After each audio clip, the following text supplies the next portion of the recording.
Do I go up to a random stranger, maybe an attractive one, and say, hi, I'm interested in sex. Are you an axe murderer? And then if they say yes, I say, application for sex revoked. And I walk away. Is that how it goes? Honestly, that wouldn't be the worst.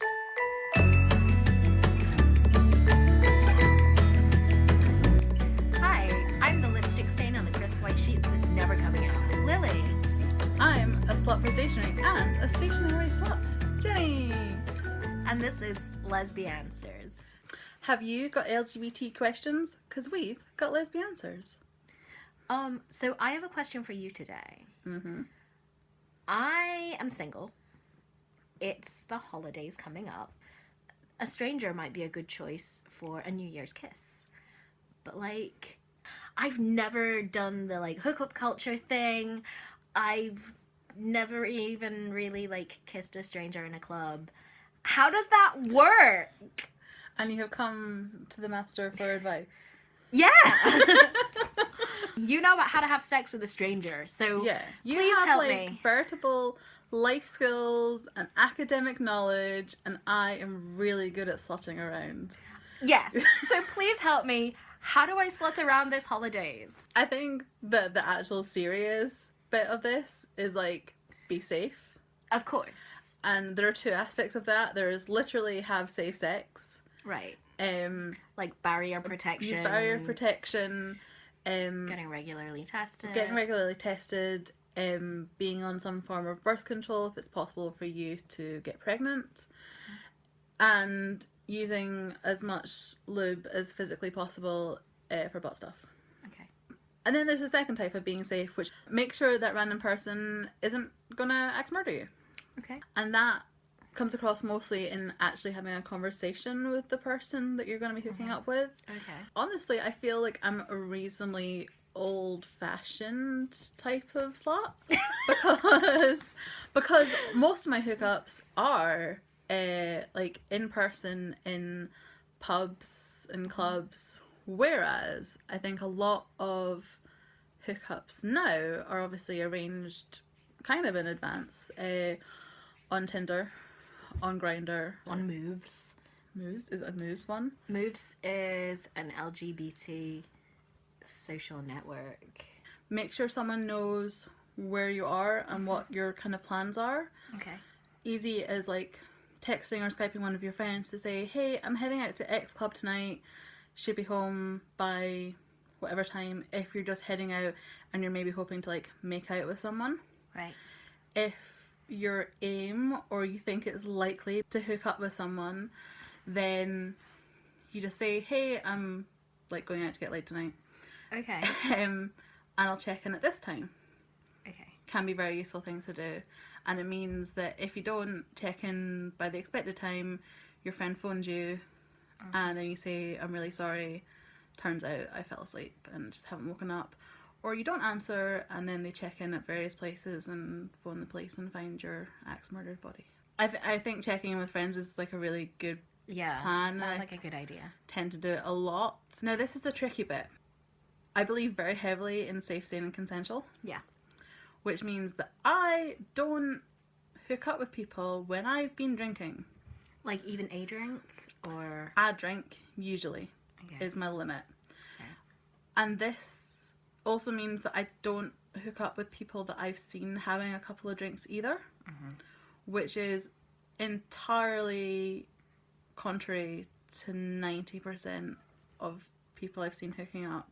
Also, I know for a couple of people that are very socially anxious, just having that couple of drinks, not enough to get them out of their head drunk, but enough to get them more relaxed, less inhibited, is what actually allows them to go out and hook up with a random stranger. Right. And I find that difficult. It's like it's such not, a grey though, but area. It's like an unknown and accepted behaviour, and it's one that I struggle with because I find it very wrong.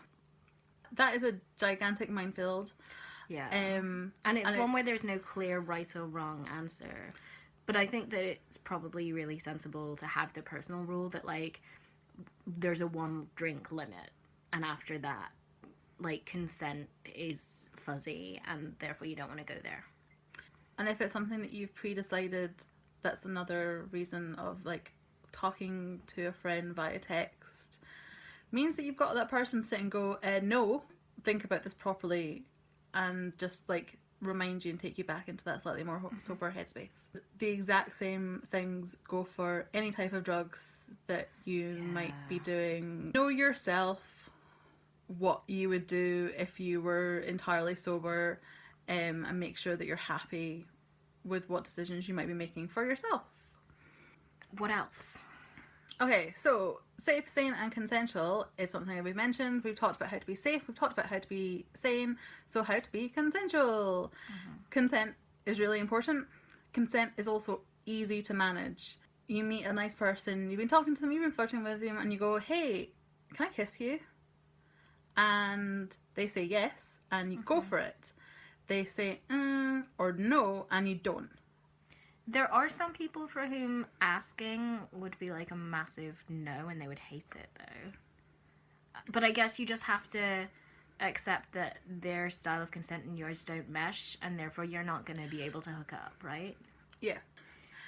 But I think consent can be quite easy to manage there, of either you lean into them or you step away. Right. Consent doesn't, I guess, have to be explicitly verbal because you can use your body language to give and ask for consent, but it does require that awareness in the moment and being conscious of it. Which I think is where the drinking, because your reaction times aren't there, and because your mind is generally clouded, and you will make decisions that you might not agree with later on. Yeah. How can you tell if someone is interested in you? Are they leaning into your personal space? Are they flirting with you? Have they touched your thigh? Have they slid across a little bit of paper that says, like, I have condoms, want to meet in the toilets in 10 minutes? And then a little box with a Y and a little box with an N. Yeah. Have they sent you the little thing that goes, hey, you're cute, are you an axe murderer? Yes, no. Most of the time when I've hooked up with a total stranger, one of us has approached the other with a compliment or an opening question. We've started chatting and then there's been mutual flirtation until sex happens. Okay. Check that they're not, like, they don't have a wedding ring, because while poly people exist, that's a hard conversation to just have in a pub for a one-off. I don't really like approaching a group of people because they're out with each other and they've chosen to be out with each other, and why interrupt their fun? Right. If I'm approaching a lassie, I try to see if they look as if they're queer. Are they wearing a flannel shirt? If you're doing this through Tinder or through any other dating app, there will have been some bits of conversation, even if it is, are you an axe murderer? Do you want to marry Jinx Monsoon? Be prepared for rejection, because even though you might want to hook up, other people might not. Right. And it's not necessarily anything to do with you. If what you're looking for is someone to have casual sex with, and you're being rejected by people whose profiles indicate that they are looking for a relationship, Good. You want to be rejected in that case. Especially for hookups. People want to have sex. Okay. And it sounds harsh, but honestly, people don't care as much about what you look like as you think they do. And that's true across the board for anything, but especially when it comes to sex. A lot of people really want to have sex and really want to have that pleasure and that connection, and it really doesn't matter what the other person looks like at all. Because what they're looking for is a wormhole. Or, like, nice fingers. Fair. Like, I've had some sex with people that I wouldn't really be friends with because they're kind of a douche. But the sex is nice. But the sex has been fun. Fair. Or because I don't know that person well enough to make an actual judgment call on whether they're a good person. To my own personal standards or not. As a stranger, they're not going to know your likes and dislikes automatically, so you have to be confident enough to tell them. Okay. Or to show them. Have fun sex with strangers. It's totally acceptable to never have a hookup with a stranger. That's fine. Oh, yeah, God. My decision should not be other people's decisions, and I'm well aware of that fact. Okay. Thank you so much for your advice, Jenny. I will try putting it to use and report back. Good. You're welcome. I hope it's actually useful. I hope it's useful for you guys. If you have more specific questions, email us lesbianswers@gmail.com. You can tweet us at Lesbianswers. We're on Instagram at Lesbianswers, and you can use the hashtag Lesbianswers to ask us questions or to send us love. So remember to have a good day, make good choices, stay safe, and we will see you next week. Bye!